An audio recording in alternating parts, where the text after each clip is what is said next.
Como já dito muitas vezes nesse canal, sem conflito não há história. E se tem um tipo de personagem que muitas vezes é o responsável por movimentar uma história, por trazer o conflito necessário, é o vilão. E a maioria dos vilões está ligado a meios para obter seu fim, que muitas vezes tem a forma de planos. Temos desde os vilões mais galhofas, com planos igualmente galhofas, mas também temos vilões complexos, com planos cada vez mais complexos. E muitas vezes um vilão pode se fazer de bonzinho, pode se apresentar de uma determinada maneira só para esfaquear o herói na hora mais oportuna de todas. Sendo que planos são como se fossem uma organização para o meio. E a traição, por exemplo, seria o fim, seria o ato final para determinar que aquela pessoa era um grande vilão. Sendo que geralmente existe um tempero no meio disso tudo chamado manipulação. O famoso jogo mental que o antagonista, que o vilão fazem para fazer o herói ou o protagonista pensar que ele está do lado dele, que ele está indo no caminho certo, fazer aquela figura ser confiante e cada vez menos prestar atenção nele. E é nesse momento que a máscara cai e a verdade se revela. A manipulação executada por um vilão é algo tão celebrado que os maiores vilões da ficção são caracterizados por serem manipuladores natos. Mas se tem uma manipulação que ficou na minha cabeça por muito tempo, que mexeu comigo, foi algo verdadeiramente perturbador, é a manipulação de Makima em Chainsaw Man. E para falar dessa personagem, desse ato que ela comete, eu terei que dar spoilers do mangá de Chainsaw Man,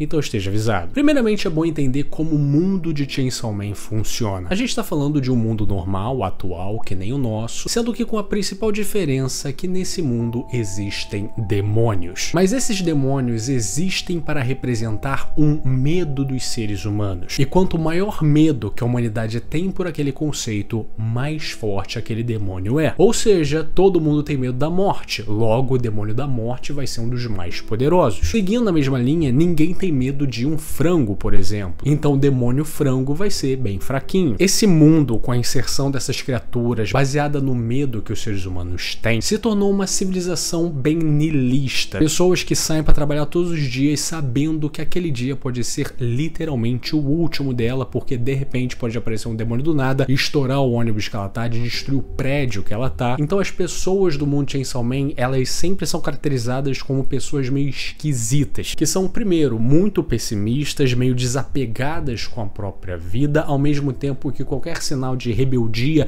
revolução contra os demônios, elas vão abraçar com o peito aberto, porque elas querem que acabe essa tirania. De qualquer maneira, nós acompanhamos essa história pela perspectiva do nosso protagonista, Denji. Denji era um garoto pobre, na qual a mãe morreu por uma doença e o pai aparentemente se desviveu depois de nutrir uma dívida milionária com a Yakuza, a famosa máfia japonesa. E no velório do seu pai, o chefe da Yakuza disse que agora Denji herdou a dívida de seu pai. Ou seja, ele vai ter que se virar para arranjar esse dinheiro, ou a Yakuza simplesmente vai pegar ele e vai vender ele para algum lugar, vai esquartejar, vender as partes dele, um bagulho bem bizarro, bem doentio. Porém, ainda no velório do seu pai, ele percebe um pequeno demôniozinho com um nariz de motosserra aparecendo. Mas ele percebe que ele não tá lá pra matar o Denji, sim que tá machucado. Denji então fala pro pequeno demôniozinho morder ele. Eu ouvi dizer que demônios se curam tomando sangue. Se não quiser morrer, então me morda logo. Esse momento marca a amizade e o pacto que Denji fez com esse pequeno demônio. Agora os dois vão se ajudar. Com isso, Denji cresce e com a ajuda de Pochita, o seu novo amiguinho motosserra, ele se torna um caçador de demônios independente, juntando dinheiro para poder pagar a máfia. E nesse momento vemos que mesmo Denji estando nessa situação, ele ainda é um garoto, entre aspas, normal, falando que o desejo dele era poder ficar com uma garota antes de morrer. Ele é um garoto jovem, sem estudo, ignorante e que é basicamente movido por instinto e pelos seus hormônios. Porém, em determinado momento, os Yakuza se viram contra ele e simplesmente surpreendem ele, matam ele, esquartejam ele, porque eles estavam todos sob efeito de um demônio e ele estava ali servindo como um sacrifício. Porém, nesse momento, o pequeno Pochita se liga a Denji, reconstrói o seu corpo inteiro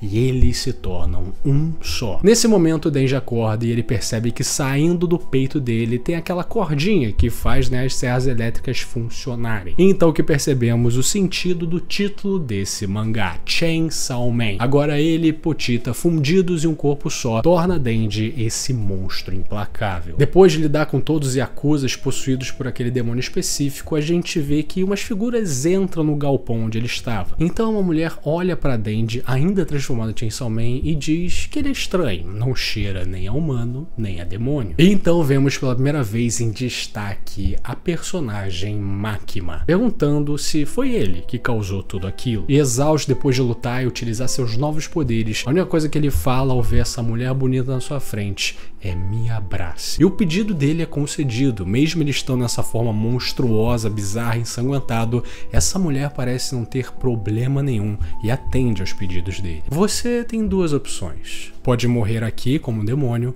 ou pode virar meu bichinho como um humano. Já mostrando esse lado mais bizarro dela. Sendo que nesse momento Denji pensa: as pessoas falam que eu fedo, que eu sou nojento e sempre se mantêm longe.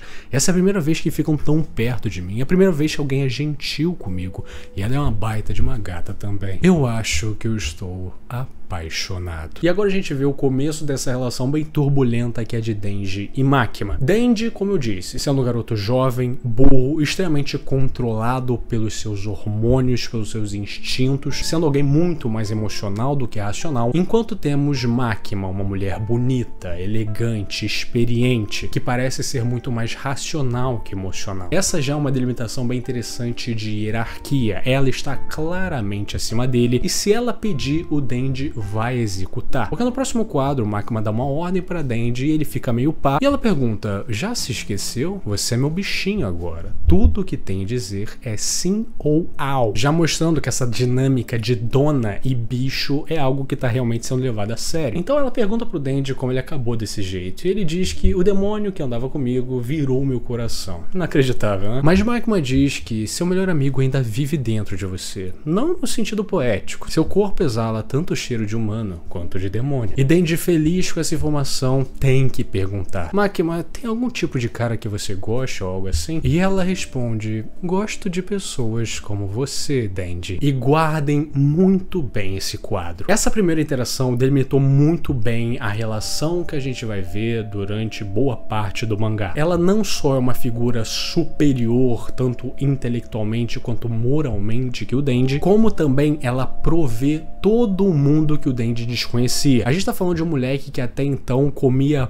pão com amianto para sobreviver. E agora essa mulher aparece, abraça ele, fala que gosta dele e dá um emprego para ele se tornar um caçador de demônios junto com ela. Ou seja, essa mulher virou completamente o mundo do Denji para melhor. Mesmo que o trabalho dele seja agora arriscar a vida dele para fazer algo que ele necessariamente não tem tanto interesse em, que é matar demônios e blá blá blá. Ainda assim, agora ele vai ter um teto para dormir e comida para comer, melhor do que ele estava antes. Além disso, Makima apresenta para Denji dois personagens que vamos acompanhar bastante também, que é Aki e Power. Dois personagens que se tornam coadjuvantes dessa história e se tornam aí amigos do Denji. Em determinado momento, Denji conversa com Aki, pergunta para ele, que conhece Makima há mais tempo, se ela é uma pessoa má. Afinal, apesar de ser bonita, ela é uma figura misteriosa e que tem certos gostos peculiares. Aki diz que se é isso que pensa, desista dela. Você é um demônio, devia nos agradecer por não termos te matado ainda. Afinal, nós somos caçadores de demônios. Denji, na sua simplicidade, então pergunta: então, ela é uma boa pessoa? E Aki diz: claro que é.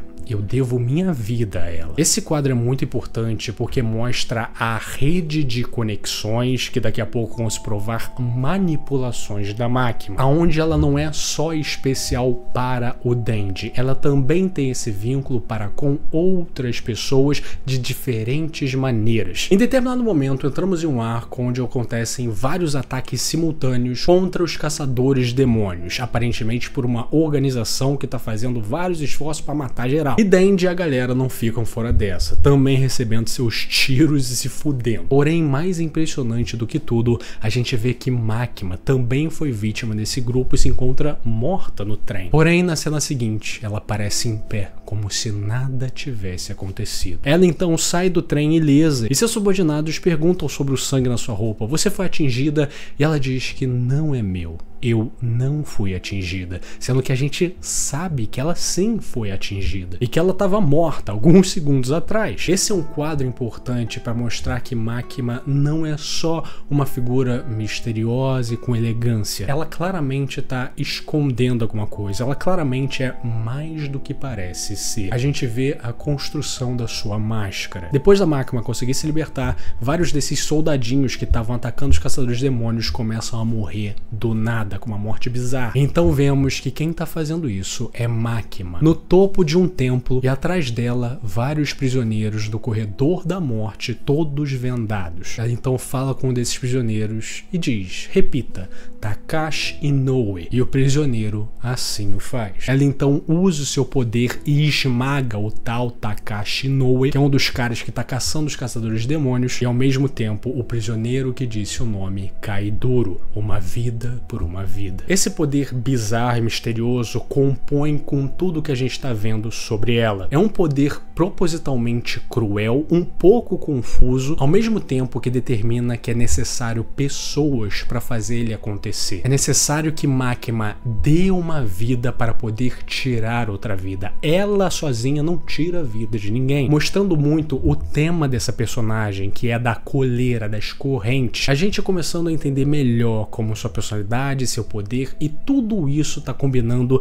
para criar uma figura bem mais bizarra. Depois desses eventos, Makima contata uma lenda dos caçadores de demônios chamado Kishibe para treinar Denji e Power. Já que eles são alvos valiosos e as pessoas querem ter posse deles porque eles têm poderes, é necessário que eles treinem com o melhor. Em determinado momento, Makima tem uma reunião com o Kishibe e pergunta sobre o que ele queria falar. Ele diz que a emboscada na divisão especial, a segurança pública não é idiota. Você sabia e deixou acontecer, né? O que Kishibe tá supondo aqui é que todos aqueles ataques, que o Denji levou tiro, que ela levou tiro, ela sabia que ia acontecer e deixou mesmo assim. E por isso ela já rebate. Eu também fui atacada, sabia? Porém Kishibe fala algo bem enigmático. Enquanto você estiver do lado da humanidade, eu vou fazer vista grossa, mostrando que talvez ela não seja humana. Então ela diz, tudo o que quero é salvar o máximo de pessoas dos demônios. Já foi decidido que se essa missão for um sucesso, a existência da quarta divisão será reportada agressivamente. Quarta divisão, no caso a divisão dela, Denji, Aki, Power e mais uma galera. Assim a quarta divisão vai poder atuar com liberdade. Vamos poder salvar mais pessoas dos demônios. E Kishibe só olha ela e diz, mentira. E a única coisa que Makima faz é dar um pequeno sorrisinho, mostrando o lado mais enigmático dessa personagem. Ela é um mistério ambulante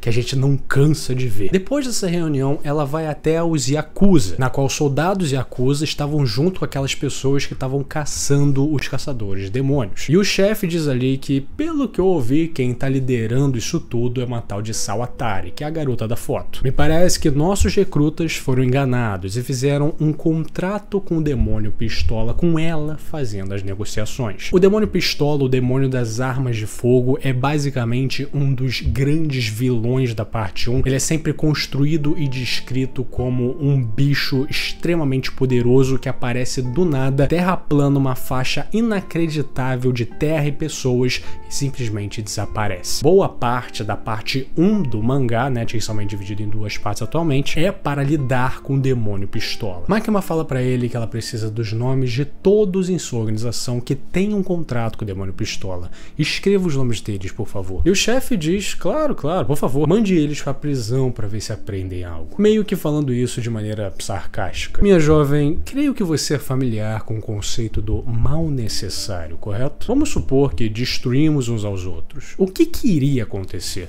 As máfias de outros países invadiriam o Japão. Fazemos coisas ruins? É claro, mas as máfias vindas da China e da Rússia são bem piores que nós. Somos nós que deixamos eles nos lugares deles. Então Makima pega um saco de papel e oferece pro chefe, ele falando que você não vai conseguir me subornar com esses trocados. Mas ela diz que não é dinheiro. São de todos aqui. Pais, mães, avós, avós, irmãos, irmãs, amantes, esposas, são seus olhos. Quando o chefe abre o saco, realmente é um saco cheio de olhos humanos. Nesse momento, um dos capangas tenta atacá-la e só de olhar pra ela, ele já começa a sangrar. O seu tal mal necessário é só uma desculpa esfarrapada para justificar seus crimes. Essas desculpas são desnecessárias para a sociedade. O verdadeiro mal necessário sempre foi domado e controlado pelo governo. Essa cena é extremamente importante porque nos dá várias dicas para entender mais sobre a Máquina, meio que representando os ideais dela, toda a frieza que ela aparenta com o jogo do mal necessário e com a gente percebendo talvez na fala dela que o mal necessário seja ela, já que ela, apesar de ser poderosa e tudo mais, é sim controlada por uma autoridade, controlada por um conselho, ela não sai por aí fazendo o que quiser, sendo que essa cena é perfeitamente colocada, ela é muito foda por parte do Fujimoto, porque a perspectiva que a gente tem da Yakuza, né, em Chainsaw Man, a gente sempre lembra da Yakuza que fudeu a vida do Denji. Ou seja, quando a gente vê a Máquina, que é essa personagem misteriosa, mas ao mesmo tempo fodona, tendo um ato desse, sendo completamente foda contra esse grupo, contra esses caras, ao invés da gente focar no lado frio e desumano dela, de retirar o olho de um monte de gente inocente, entre aspas, pra conseguir chantagear e mostrar quem manda pros Yakuza, a gente tem um sentimento de falar, caralho, que foda, ela meio que se vingou pelo Denji contra toda essa galera, o que faz com que a figura dela, pra nós, seja também, de certa forma, manipulada. A gente tá sendo manipulado nesse momento. E pra ornar ainda mais com essa percepção, depois dos eventos desse arco, Máquina convida o Denji por um encontro, já que ele passou por eventos meio traumáticos. Denji fala que ele não faz ideia do que fazer, já que é a primeira vez que ele sai com uma garota. Então Máquina diz que de agora até meia-noite vamos fazer uma maratona de filmes no cinema. Então eles ficam vendo uma caralhada de filmes e sempre a Máquina tem uma crítica e sempre é uma merda, o Denji tá pouco se fudendo. Mas então chegamos no último filme e a Máquina diz que falam que as pessoas não entendem esse filme. Você quer assistir? Eu só acho um entre cada 10 filmes interessantes, mas sempre tem um filme que muda a sua vida. Então eles começam a ver mais um filme e parece que a trama desse filme é uma mulher com um cara, não dá pra saber que se eles são um casal ou se ela é mãe desse cara, e acontece ali um abraço caloroso, pode ser um filho voltando da guerra ou indo pra guerra, enfim, não dá pra saber. Sendo que essa cena pega o Denji, ele diz, é uma cena tão genérica, mas, bom, espero que a Máquina não me perceba. Mas quando ele vira e olha pra ela tá chorando diante daquela mesma cena, demonstrando algum tipo de emoção genuína finalmente. Eles saem do filme e Denji diz que esse filme, o último filme, é um filme que vou me lembrar até o dia que eu morrer. E ela diz que ela também valeu o gasto que tivemos com outros ingressos. Então Denji pergunta pra Máquina, você acha que eu tenho um coração? Então ela calmamente abraça ele e bota, né, a orelha aonde bate o coração. E ela diz pra ele que sim, você tem. E simplesmente deixa ele plantado, vendo o quanto essa mulher é misteriosa e incrível. Eu ter contado pra vocês essas duas cenas em sequência é o que mostra que é o Fujimoto tentando falar, galera, é o seguinte, ela é um ser misterioso, é bizarra, ao mesmo tempo que ela tem emoções. Parece que, por mais excêntrica que ela seja, o coração dela está no lugar certo. Ela, no fim do dia, quer o melhor pro Denji. No fim do dia, talvez ela queira o melhor pra humanidade. E ela chora logo no filme que ela diz que ninguém entende, nenhum ser humano consegue entender. E a cena na qual pega ela, de um ponto de vista emocional, pega o Denji que viu ali, nossa, uma cena emotiva. Mas ela chora especificamente no abraço de duas pessoas que parece que se amam, que parece que se respeitam e, melhor, se colocam no mesmo nível, se sentem como iguais. E dá pra ver até aqui que Máquina não tem esse sentimento com ninguém. Todos são inferiores a ela. E talvez a única coisa que ela queira é um abraço de alguém que ela considere igual. Coisas acontecem e finalmente chegamos no meu arco preferido de Chainsaw Man, que é o arco dos assassinos sensacionais, que eu já falei várias vezes aqui no canal. Esse arco começa com Máquina convidando sua divisão para passar umas férias na praia. E o Denji e o Aki, que são apaixonados por ela, ficam felizes pra calica. Porém, certos eventos que antecederam esse arco fizeram com que o demônio da motosserra seja visto pelo público. As pessoas pessoas não entendendo se ele é um aliado, se ele é inimigo, e a galera meio que tendo medo dele. Por causa disso, Makima se vê obrigada a adiar a viagem, cuidar de toda a situação pública que está acontecendo, afinal agora que o Chainsaw Man foi descoberto, movimentos estão prestes a acontecer. E isso faz a gente entender o título do arco, Assassinos Internacionais. Vários assassinos do mundo inteiro são contratados para lidar com o Chainsaw Man, já que desde o início da obra, o Chainsaw Man é visto como um demônio diferente, tem algo nele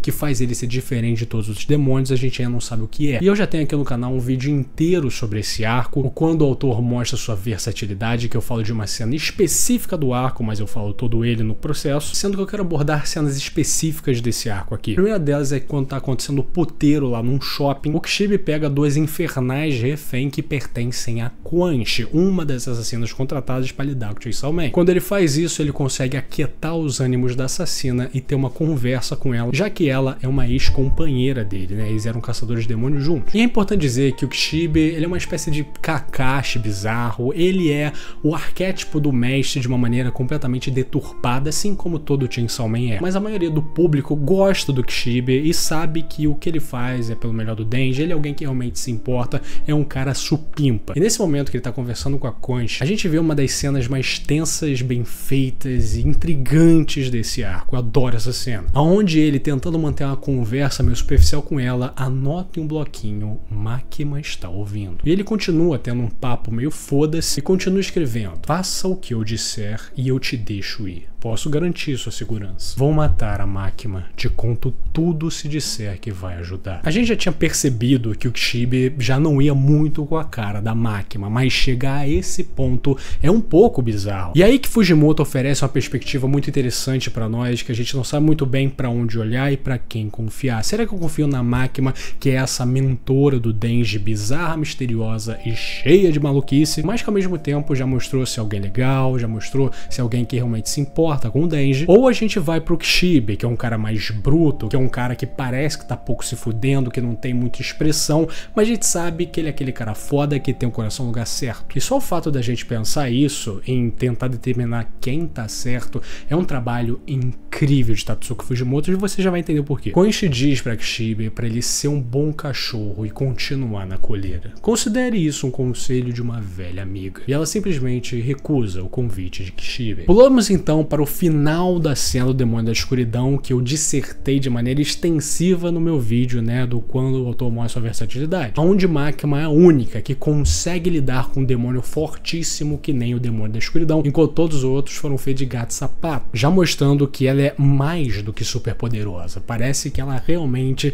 tem algo a mais. De qualquer maneira, a Makima consegue fazer que todo mundo saia do inferno, e aí eles têm que lidar com um dos últimos assassinos internacionais que faltam, e Denji, né, se mostra sendo o cara aí fodão e o caralho. Só que no momento que Denji lida com o último assassino, Quanch aparece e faz o que ela foi paga pra fazer, que é matar o Denji. Sendo que nesse momento, Makima aparece e atrás dela, dois caçadores de demônios, com um deles sendo o Kishibe, sempre com a vendinha no rosto pra não saber qual é o poder dela. Quanch vê que já perdeu diante dessa mulher e fala que ela pode cortá-la toda, só não mate minhas mulheres. Mas com completa frieza, Makima simplesmente decapita todas elas. E então o homem pergunta para Kishibe se ele não vai tirar sua venda, e Kishibe fala: eu não quero ver nada, porque ele sabe que se Quanch quisesse, ela poderia ter sido salva, e isso poderia não estar acontecendo. Todo esse arco e todas essas cenas são muito importantes para apresentar a rachadura na máscara perfeita que a Makima tinha. Ela passou de ser uma personagem que a gente vê com determinados olhos pra gente realmente perceber que tem algo de errado. Ela ser tão fria, ela lidar com tanta intimidade com outros demônios, é algo que não tá casando como antes. Não tem mais aquelas cenas pra rebater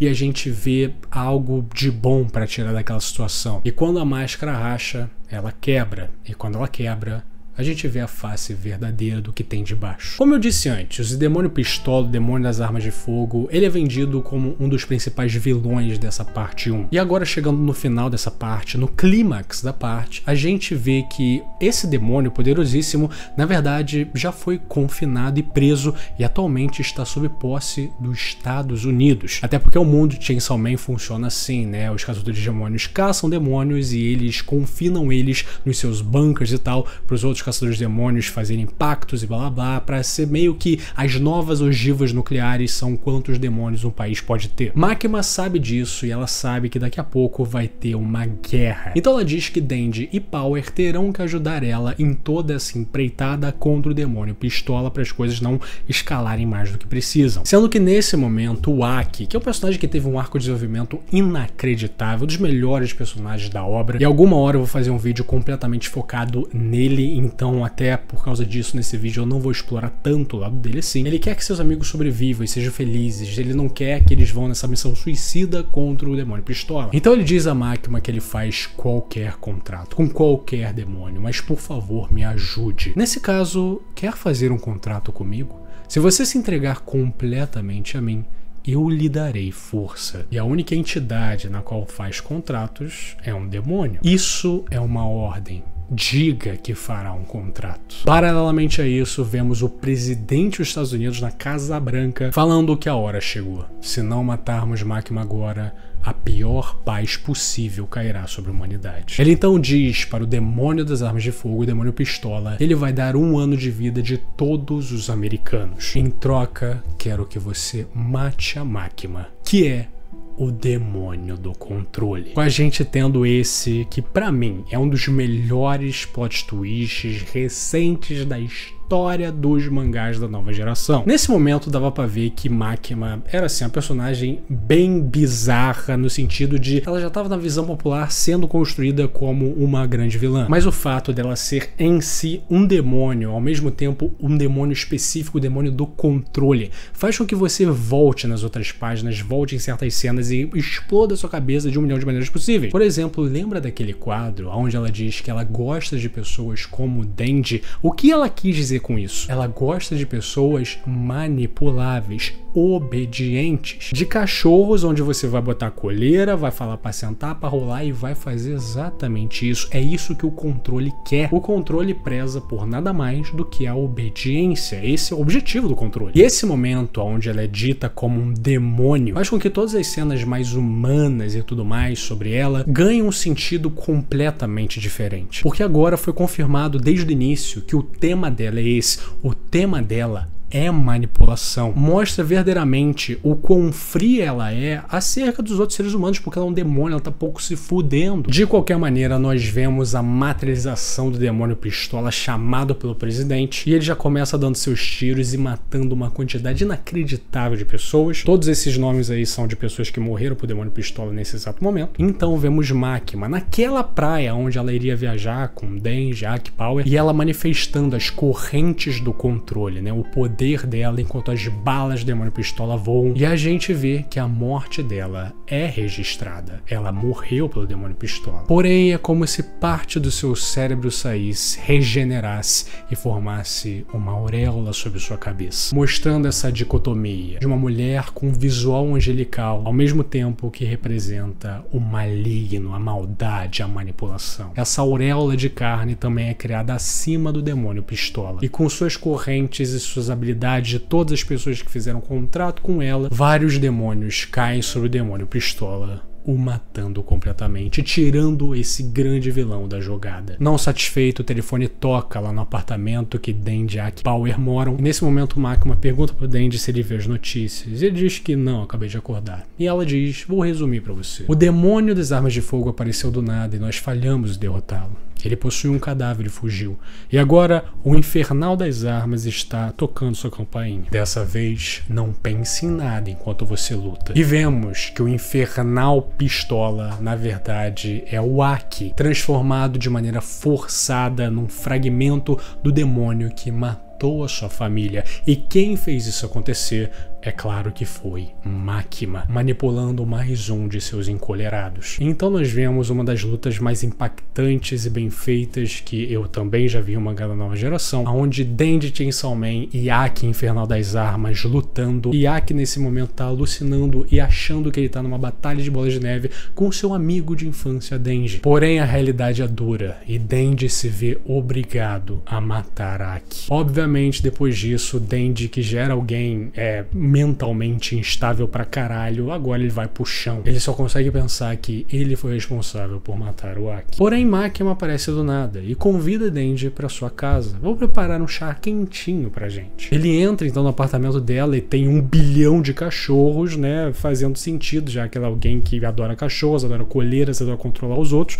Cachorros são bichos obedientes. E nesse momento, com Denji com a sua mente completamente degradada, ele fala que ele quer ser o cão da Makima. Você é mais esperto do que eu, né? Então, se eu só fizer o que você disser, eu não vou ter que pensar, eu não vou ter que sentir, eu não vou ter que lembrar do que me ocorreu. Nesse momento, a campainha toca e Makima diz que ela chegou. Eu chamei a Power pra cá. Então ela fala pra Denji levantar e ele prontamente levanta como bom cão que é. Então eles andam em direção à porta da Makima. E nesse momento vemos essa cena em perspectiva de Denji vendo essa porta. Então ele lembra da porta do seu passado, do beco da casa onde morava, sendo esse um dos grandes temas desse personagem. Sempre a gente vendo flashbacks dessa porta e falando não abra, não abra, não abra. E a gente vê nesse quadro maravilhoso o balão de fala da Makima invadindo o balão de não abra da consciência do Denji. Você deve abrir a porta. Ele então vai até a maçaneta e pensa, quando eu abrir aquela porta, a Pau estará sorrindo, ela vai lançar confete, vai estar segurando um bolo, não é? Mas por que teria um bolo? Ah, porque é amanhã, o meu aniversário. Dito e feito, ele vê a sua amiga segurando o seu bolo e ali toda feliz e vergonhada. Então Makima aparece e já era. Simplesmente liquefaz a Power. Nisso Denji tenta se convencer. Senhorita Makima, isso é um sonho, né? E pra mim essa é uma das cenas mais perturbadoras que tem nesse mangá. Makima rindo de chorar perante a pergunta do Denji. E essa é a segunda vez que ela chora. O que você fez com Potita não foi uma promessa, foi um contrato. Eu tava me perguntando como eu poderia quebrar esse contrato. Como eu poderia te deixar tão machucado que você não seria mais capaz de viver uma vida normal. Tão danificado que você nunca mais conseguiria se recuperar enquanto estivesse vivo. Um desafio tanto, não acha? Afinal, você sentiu muita felicidade até mesmo vivendo na extrema pobreza com o Potita. Então, eu decidi começar fazendo você muito feliz. Com a gente vendo o paralelo, né, do cachorro sendo representado pelo Denji. Eu faria deste nível de felicidade o seu novo normal. E então, destruiria tudo. Ela que apresentou Denji, Power e Aki, ela que lhe deu um senso de família, ela que lhe deu emprego com dinheiro, com comida, simplesmente para forçá-lo a matar Aki e para ver Power morrer na sua frente. O cérebro de uma criança é mesmo incrível, sabe? Ele consegue esconder memórias ruins atrás de uma porta sem sequer a criança perceber. Você escondeu o que fez atrás de uma porta em prol da sobrevivência, certo? Porque senão você nunca conseguiria ter uma vida normal. O seu pai não se matou. Você o matou, não foi, Denji? E a gente vê finalmente o que tem depois daquela porta. O corpo do pai do Denji. Seu pai estava bêbado e quase te matou. Você não tinha outra escolha a não ser matá-lo, não é? Mas os outros adultos não recuperariam o dinheiro assim. Então fizeram parecer um desvivamento. Você finalmente conseguiu abrir a porta. Você me ajudou a matar Power. Talvez tivesse jeito de matar o Aki, mas você também o matou. Você até mesmo matou seu próprio pai. Alguém como você não tem o direito de desejar uma vida feliz, tem? E ele se vendo como uma criança naquele beco, diante dessa mulher que ele sempre idealizou, tem certeza, não, eu não mereço ter uma vida boa. Denji, completamente fudido de cabeça, é levado em uma procissão bizarra com vários demônios que servem ele. Mas nesse momento o prédio da Makima é atacado pelos caçadores de demônios, liderados pelo Kishibe, que já queria matar a Makima ao tempo. E nesse momento que a Makima tá na merda, ela fala: salve-me, Chainsaw Man. Denji então se agarrando completamente nisso, em ser o cachorro da Makima. Acontece algo parecido de quando a Makima, entre aspas, morreu, né, de sair uma parte do seu corpo e habitar a nova forma dele. Então vemos que ele se transforma de fato no Chainsaw Man de verdade. 4 braços, cachecol de estômago, o cara tá pouco se fudendo. Nesse momento o Makima vê o estrago que o Chainsaw Man tá fazendo, enquanto Kishibe aponta uma arma pra ela e diz que não adianta atirar em mim, sabe? Kishibe pergunta pra ela: você, mas que porra que é você? Ela diz: eu sou uma fã dele. O uma fã do Chainsaw Man. Afinal, Chainsaw Man é o herói do inferno, com a gente vendo o que ele realmente se parece quando estava lutando no inferno contra diversos demônios diferentes. Os demônios que o Chainsaw Man come, os seus nomes são apagados da existência. E é isso que faz ele ser tão temido e tão adorado por todos os demônios. Tem o poder de controlar aqueles que acredito serem inferiores a mim. Se eu lutar contra o Chainsaw Man e vencer, eu seria capaz de controlá-lo. Eu quero usar o Chainsaw Man para criar um mundo melhor. Pegue como exemplo morte, guerra, fome. Há muitas coisas desse mundo que a humanidade seria mais feliz sem.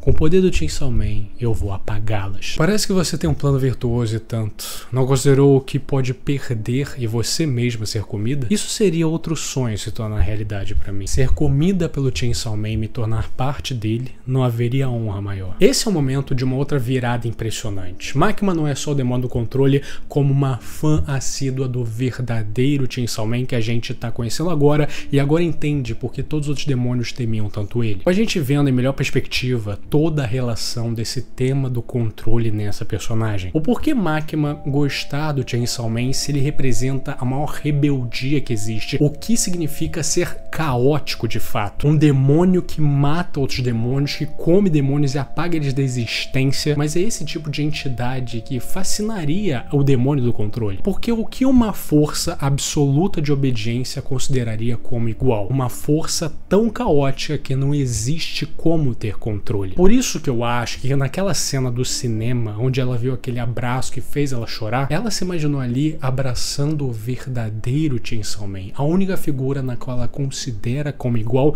e tendo um sentimento genuíno de talvez amor, afeto. E o Denji pra ela era um literal obstáculo, um verme que nem todos os outros, obediente, plano, superficial, mais um para eu encolherar, mais um para eu usar como quiser. Ao mesmo tempo que existe uma retroadmiração da Makima pelo Denji também, pelo fato de ele ser alguém tão difícil de quebrar. A gente tá falando de um moleque que não tinha porra nenhuma e que foi necessário muitos movimentos até finalmente ele chegar nesse estado. O que mostra que toda essa trama, tudo que a gente viu da parte 1 inteira, foi tudo uma trama de manipulação da Makima. Tudo que ela fez, toda a sua introdução e a maneira como ela é construída foi tudo para o momento onde o Denji ficaria mentalmente tão instável que finalmente o demônio da motosserra de verdade iria aparecer em todo seu esplendor. Porém a Power, a infernal do sangue, volta dos mortos de uma maneira meio espiritual, bizarra e tal, e ela tem certeza, o Denji não pode morrer. E depois de lutar com vários demônios e tentar salvá-lo da melhor maneira possível,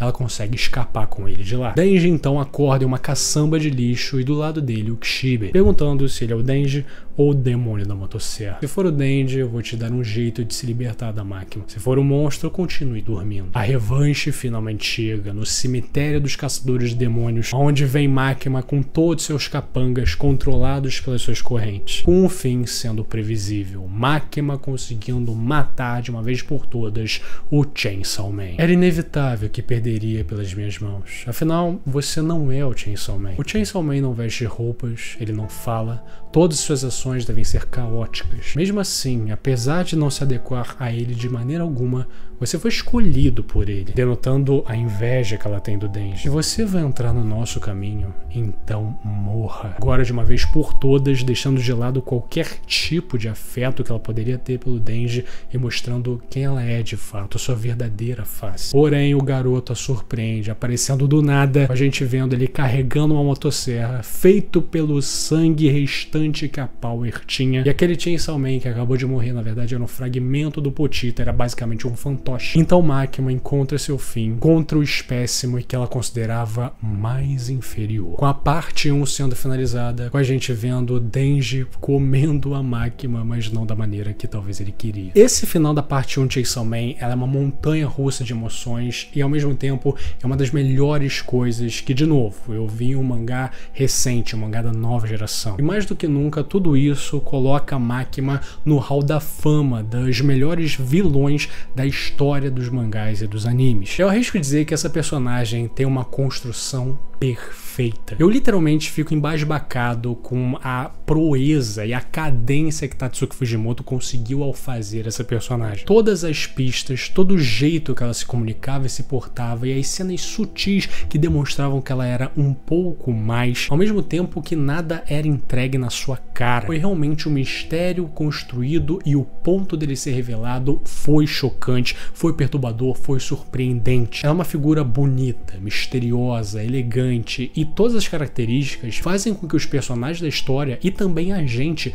inevitavelmente baixe um pouco a guarda. Até porque a gente é condenado a ver essa obra sob a perspectiva do Denji, que é alguém que super idealiza a Makima e vê ela com outros olhos muito melhores. O que faz com que a revelação dela ser um demônio, nem mesmo um humano com traços demoníacos, não, um demônio de fato, seja realmente algo muito chocante. E depois disso, mostrando sua grande manipulação, onde ela considerava o Denji o cocô do cavalo do bandido e que ela na verdade era uma fã do Chainsaw Man, que tinha fascínio por ele por representar exatamente o contrário do que ela representa, como se todas as peças se encaixassem, como se todos os grandes mistérios introduzidos nessa primeira parte finalmente serem respondidas nesse requiem maluco e perturbador. E a Makima representa pra mim realmente a genialidade do autor, porque uma discussão recorrente que ocorre em várias obras, inclusive atuais, é que às vezes a gente se depara com personagens descritos como os mais inteligentes, personagens geniais naquele universo, sendo que uma coisa é você falar isso, outra coisa é você mostrar o quão geniais eles realmente são, porque infelizmente o que mais acontece é a gente ver que os roteiristas não são tão geniais quanto os personagens diz que são, o que faz com que o roteiro se dobre, faça todo mundo emburrecer para aquele personagem parecer um puta gênio. E se tratando de personagem manipulador, é a mesma coisa. A gente precisa acreditar que aquele personagem tem o que é necessário para manipular pessoas, não só ter um intelecto superior, mas também frieza, apatia, não se importar em pisar nos outros, não se importar em usar os outros. E a Makima pra mim é uma das que melhor representa isso, porque ela manipula a gente também, os leitores, várias vezes. E só no momento da revelação de que ela é o demônio do controle, ela faz toda aquela merda